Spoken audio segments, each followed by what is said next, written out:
all of your armor, all of your weapons, and all of your carefully assembled mixed sets so finely tuned for max power or comfort or specialized gameplay are about to become decrepit, weak, brittle, and sad. Sunbreak is on its way to bring a whole new level of difficulty to Monster Hunter Rise, and to meet the new Master Rank monsters and the freshly upgraded Master Rank versions of all their existing Wyvern frenemies, you'll need to get ready for some upgrading. And to survive long enough to farm the parts you need for all the new weapon and armor upgrade paths, you're going to want some juicy buffing items to keep you alive. So, let me share with you some easily and relatively quick ways to gain a huge advantage heading into Sunbreak, and to make sure you can dive right into the funnest bits when it arrives without suddenly discovering the huge mistake you've made by not spending a little time now getting ready before it lands. Hello again, I am Blunty, and I was chatting with some friends last night, Monster Hunter players, getting ready to kick some rust off their hunting weapons, refresh their controller muscle memory, and ride the hype train all the way to Sunbreak. And I feel like sharing some of the advice I gave them as to what I've been doing to prepare might also be helpful as a reminder to some other folks out there, maybe those who've been away from the game for a while, and especially those who've played it, well, let's say a bit more casually than I and 900 hours worth of save file have been taking it. So let's dive in. Number 1. Whenever you get that little notification that the guild store has a sale going on, go in and play the lottery. Its cost is utterly negligible, and although you won't get a ton of items, most of the time they're good items and they do add up over time, so might as well spin to win.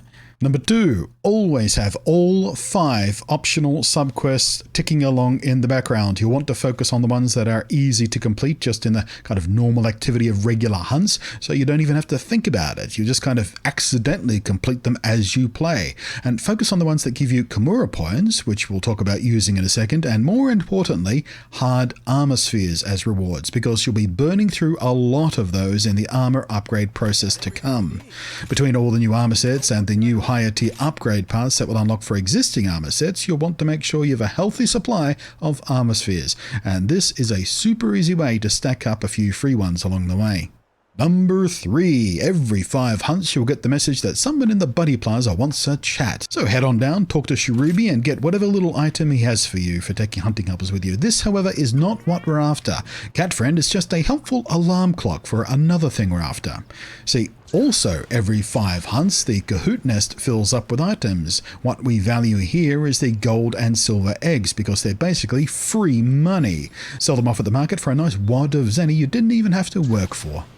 And of course, Zenny is the other half of the armor and weapon upgrade system. You need money to make and upgrade your armors, so you need a lot of Zenny as well. And if you want to stack up a whole bunch of extra Zenny, the mining loop exploit I made a video about in the game's earliest days still works great for that. I'll link it in the down below.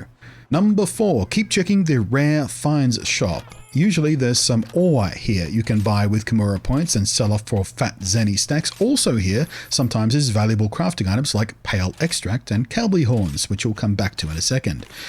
Number 5, it should go without saying that you should always keep all 3 farm subs going at all times with whatever you need most.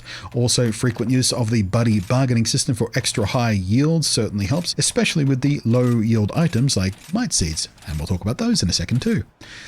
Number 6, honey. Farm it and collect it whenever you run past it on a map. This is high priority. You want a nice fat supply of mega potions ready to go for a start. Perhaps even more vitally, given how hard the new Master Rank monsters will hit you, some other curatives are well worth stacking up on too that also need honey to craft. Mainly Mega Demon Drug and Mega Armor Skin for a solid buff to damage and defense respectively that will last all hunt long without you worrying about reapplying it. At least unless you faint, which will cancel that and you will need to reapply then, of course.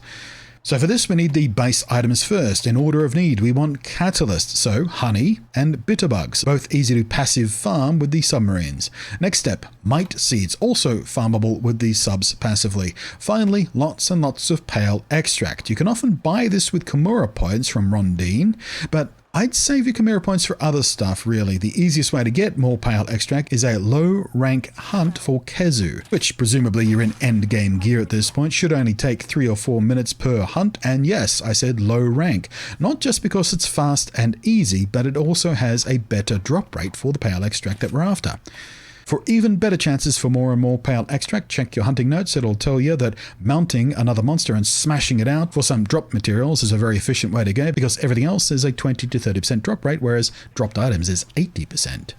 But I think your priority here should be Mega Armor Skin though. Extra attack power is nice from the Demon Drug, but being able to survive long enough to learn the fight and chip away at the monster is better. So being able to tank an extra hit or two thanks to the Mega Armor Skin is definitely high priority as far as I'm concerned.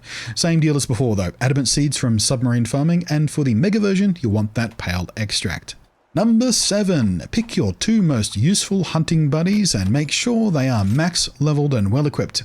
Currently the max level is 50, we should expect that to unlock with Sunbreak, but these little fluffers are remarkably handy, and making sure they're as tough as can be and in high level gear wielding high level weapons is more important than you might think. Even if you're just using the Palamute for basic transport, you don't really care how much damage he does to the monster, you're still going to want him to be able to survive the fight long enough so he's not stunned or something or out of health when you need to mount him up and ride him to the next section. So, while you're doing all of that, if you want to spice up some variety, you could do what I did, start learning some other weapons. I recently built a set for every single weapon in the game and took each one to at least 100 hunts apiece. Surprisingly fun little project, made me a better hunter too, definitely broke some old bad habits I'd developed, and it taught me even more about certain monster fights than I knew already, as each one needs a slightly different approach with each weapon. It was really fun. I mean, you don't have to go ham like I did, but maybe just pick 1 or 2 new weapons to learn along the way just for some extra variety and spice and interest while you're doing all this farming. Whatever the case, with a little more than 6 weeks till launch of Sunbreak, now is the time to start popping back in for at least an hour to a few nights a week to start refreshing yourself and preparing yourself so you can have the most fun possible when Sunbreak comes along to kick our hunter heads in.